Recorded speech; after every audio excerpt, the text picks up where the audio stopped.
রেশনে আকাল, খোয়াইয়ে কালোবাজার রমরমা। পুলিশের অভিযানে 65 লিটার কেরোসিন উদ্ধার।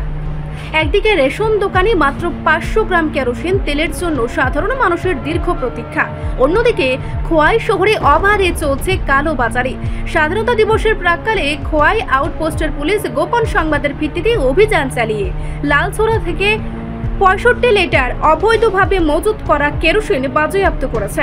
আজকের এই অভিযানে নেতৃত্ব দেন খোয়াই আউটপোস্টের ইনচার্জ রঞ্জিত সরকার। পুলিশের প্রাথমিক তদন্তে উঠে এসেছে শুধু স্থানীয় বাজারে নয়, খোয়াই ও আশপাশের মহকুমা থেকে এই কেরোসিন পাচার হয়ে পৌঁছে যায় আগরতলায়। অভিযোগ, সেখানে এই তেল দিয়ে তৈরি হয় নকল থিনার, যা ব্যবহৃত হয় বিভিন্ন রঙের কাজে। ঘটনায় প্রশাসনের ভূমিকা নিয়ে প্রশ্ন তুলেছেন স্থানীয়রা। রেশন ডিলার ও খাদ্য দপ্তরের গাফিলতিতেই এই চক্র এতদিন ধরে সক্রিয় রয়েছে বলে সন্দেহ তাদের।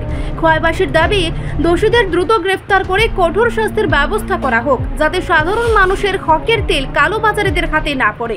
আগে আমাদের কাছে একটা খবর আসে যে লালছড়া ঘোষপাড়াতে কিছু পরিমাণ কেরোসিন অবৈধভাবে মজুত রাখা আছে।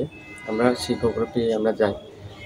তো আমরা গিয়ে সুবল দেবের বাড়ির কাছ থেকে আমরা প্রায় 65 লিটারের মতো কেরোসিন আমরা পাই। আমরা ফুডের সাথেও কথা বলেছি। আমরা কেরোসিনগুলিকে সিজ করি এবং আমরা নিয়ে আসি।